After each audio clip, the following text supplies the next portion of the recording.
우주에 존재하는 4대 힘 중에 우주의 팽창에 영향을 미칠 수 있는 힘은 중력뿐이기 때문에 기존의 이론대로면 모든 물질은 중력에 의해서 어느 순간 팽창을 멈추고 중력의 중심으로 모여서 한 점이 될 때까지 수축을 하는 게 정상입니다.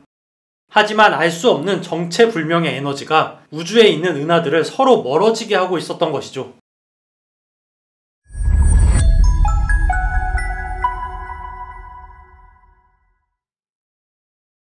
현재의 우주는 우리가 알고 있는 일반적인 물질 이외에도 암흑물질과 암흑에너지로 이루어져 있습니다. 문제는 암흑물질과 암흑에너지가 대부분을 차지한다는 것인데요. WMAP이 관측한 우주 배경 복사를 근거로 추측이 되는 비율은 고작 5%만이 일반 물질이고 27%가 암흑물질, 68%가 암흑에너지임을 알 수가 있었습니다. 그럼 대체 암흑물질은 무엇이고 암흑에너지는 또 무엇일까요? 밤하늘에 떠있는 달은 지구를 계속해서 공전하고 있습니다. 그런데 사실 달은 지구를 공전하고 있는 것이 아니라 엄밀히 말하면 지구로 떨어지고 있는 셈이죠. 다만 달 궤도에서 지구로 떨어지는 동안 달이 지구에 대해서 수평으로도 움직이고 있기 때문에 지구에 부딪히는 대신에 지구를 공전하게 되는 것입니다. 사실상 달은 포물선 운동을 하고 있는 셈이죠. 뉴턴이 이러한 사실을 발견하면서 사과나무에서 사과가 떨어지는 것과 달이 지구를 돌고 지구가 태양을 도는 원리가 동일하다는 것이 밝혀지게 됩니다. 현재 태양계에서 지구가 태양을 공전하는 속도는 약 시속 10만 7,000km입니다. 이는 지구의 궤도와 태양의 중력과 속도에 의해 나오는 속도로 만약 지구가 더 빠른 속도로 공전한다면 태양으로부터 멀어질 것입니다. 마찬가지로 태양도 가만히 있는 것이 아니라 우리 은하를 공전하고 있습니다. 사실 우주에서 가만히 있는 것은 없습니다. 아니 아예 가만히 있는다는 그런 기준 자체가 없습니다. 모든 속도는 상대적인 것이기 때문이죠. 아무튼 결국 우리 은하의 전체 질량을 기준으로 별들의 위치를 대입을 해보면 우리 은하가 현재 형태를 유지하기 위한 별들의 속도를 계산을 해볼 수가 있습니다. 하지만 이걸 시뮬레이션으로 계산을 해본 결과 엄청난 문제가 있었죠. 시뮬레이션으로 계산해본 결과 천문학자들은 깜짝 놀랄 수밖에 없었는데 우리 은하 외곽에 있는 별들이 예상치보다도 훨씬 더 빠른 속도로 움직이고 있었다는 것입니다. 이론과 관측치의 오차는 너무나도 커서 이런 속도로는 은하 외곽이 유지가 되는 게 이론상 불가능할 정도였죠. 이 이야기는 우리가 관측한 것보다 은하가 무겁다는 것이었습니다. 그것도 최소한 관측값보다 5배 이상 우리 은하가 무겁다는 것이었죠. 이렇게 예상보다도 우리 은하가 훨씬 더 무겁다는 것이 밝혀지면서 그 잃어버린 무게를 채우기 위해서 많은 가설들이 등장을 했지만 우리의 관측 기술로는 우리의 관측값보다도 5배나 더 무거운 현실을 속 시원하게 해결을 해줄 수는 없었죠. 그래서 이 문제를 바로잡기 위해서 천문학자들이 고안한 개념은 바로 암흑물질입니다.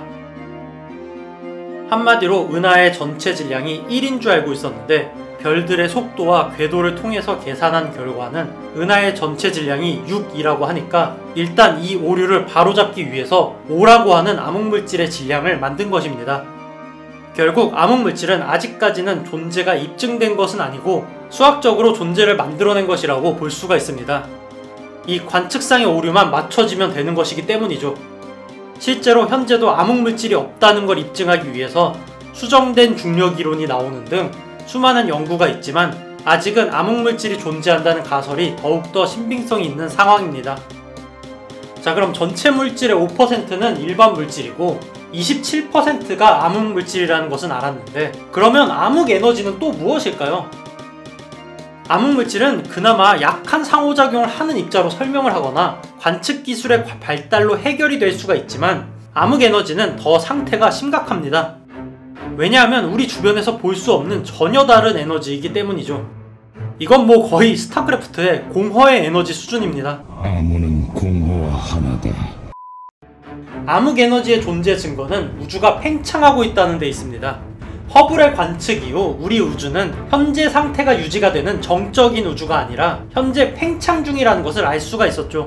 그리고 이 팽창은 우주가 처음 생겨날 때 폭발했던 에너지가 모든 물질을 멀리 밀어낸 결과라고 생각을 했었습니다. 그리고 그게 사실이라면 우주가 팽창하고 있는 운동 속도는 중력에 의해서 시간이 지남에 따라 서서히 줄어들어야 했고 천문학자들은 우주의 팽창 속도가 얼마나 줄어들었을지 측정을 해봤습니다.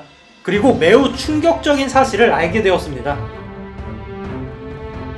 현재의 측정에 의하면 우주는 팽창 속도가 점점 느려지긴커녕 점점 빨라지고 있었습니다.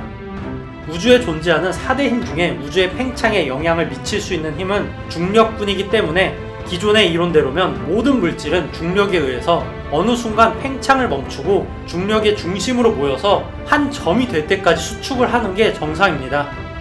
하지만 알 수 없는 정체불명의 에너지가 우주에 있는 은하들을 서로 멀어지게 하고 있었던 것이죠. 계산에 의하면 우주를 팽창시키는 척력은 우주 전체 중력의 2배가 넘는 수치였습니다.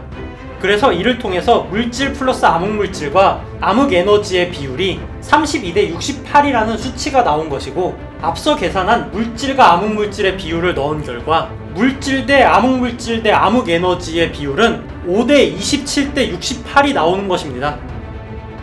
이렇게 정체불명의 에너지인 암흑에너지의 정체를 알기 위해서는 우주에 존재하는 퀘이사들과 은하들을 관측하는 장비가 필요합니다.